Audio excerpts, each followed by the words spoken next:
Right now, you probably think you know what you look like. You've seen yourself thousands of times. Every morning in the mirror, in every photo, every video call. But here's the uncomfortable truth. Every single one of those images is wrong. Reversed, distorted, or lying to you in a way you've never noticed. The face you think is yours isn't the one the world sees. Most people assume this is obvious. Of course you know your own face. It's the one thing you've looked at more than anything else on earth.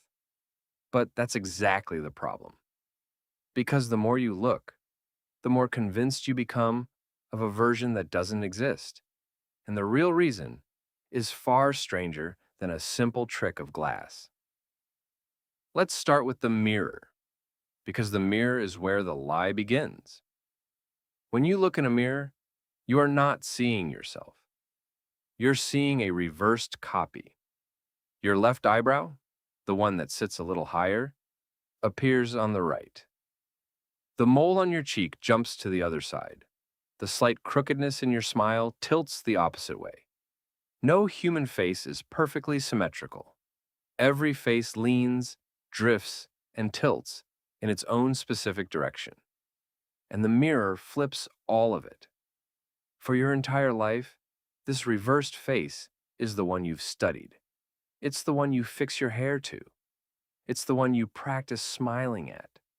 Your brain has memorized it down to the smallest detail. The problem is, not a single other person on the planet has ever seen that face.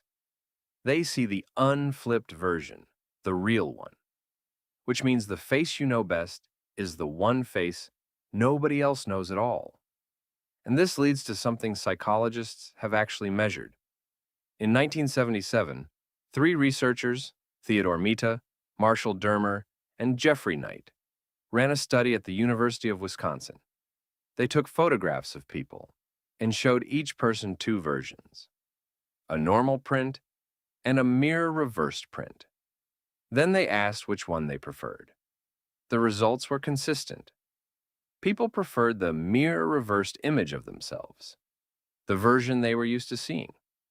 But their friends preferred the normal, unreversed image, the version they were used to seeing. Think about what that means.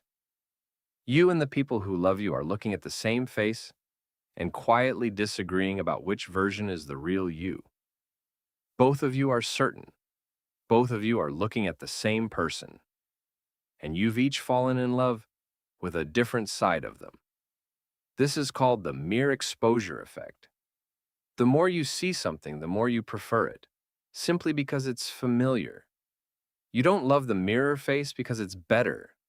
You love it because you've seen it 10,000 times, which is also why so many people flinch at their own photos, because now we have to talk about the camera. And the camera lies in a completely different way. When you see a photo of yourself, two things go wrong at once. First, the photo is unreversed. It's showing you the version you're not used to, the one that looks subtly, unsettlingly off, even though it's closer to the truth. That's why your first thought is so often, that doesn't look like me. It doesn't look like the mirror. And the mirror is what you trust. But there's a second, deeper problem. A photo is frozen, and your face was never meant to be seen frozen. A real face is motion. It's the micro expressions that flicker across your features every second. The way your eyes narrow a fraction before you smile. The tiny shifts that happen while you talk, listen, react. People who know you don't recognize a still image. They recognize a pattern of movement. A photo amputates all of it and hands you a single, frozen frame. One that may have never existed as a moment anyone actually perceived. You're not too unphotogenic. You're just being shown a version of your face with its life removed. So the mirror flips you. The photo freezes you. And you might think, fine. Then a video must show the truth. A mirror that moves, unreversed, in real time. Surely that's the real face. It's not. And the reason is happening inside your own eyes right now. Try this. Look in a mirror and shift your gaze from your left eye to your right eye, back and forth. You will never, not once, catch your own eyes moving. You'll see them locked on the left, then locked on the right, but the movement in between is simply gone. You can do this 100 times and never see it. This is a real phenomenon called saccadic masking. When your eyes jump from one point to another, a movement called a saccade, your brain briefly switches off your vision to prevent a nauseating blur. Then it edits the gap out so seamlessly, you never notice the missing time. Your brain quite literally deletes moments of your own reality and stitches the ends together, which means even standing in front of a live mirror, you cannot observe your own face the way you observe anyone else's. You cannot watch yourself glance around a room. You cannot see your own eyes dart and settle the way you see everyone else's. There is a version of your face in natural motion observed from the outside, that is structurally, permanently invisible to you. And now, the strangest layer of all. The face that matters most is the one you have the least access to. When another person looks at you, their brain reads your face in astonishing detail and terrifyingly fast.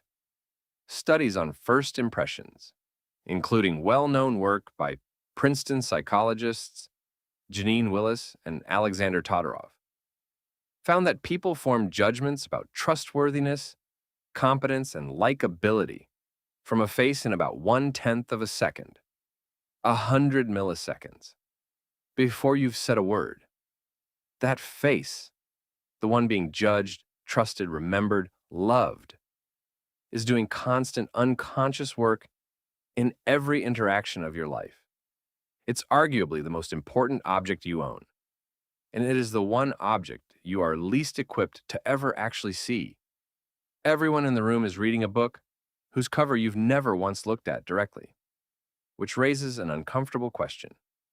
If you've never seen your real face, not reversed, not frozen, not edited by your own brain, then the face you picture when you imagine yourself is essentially a character, a composite you built from flawed reflections, a person who exists only in your own head.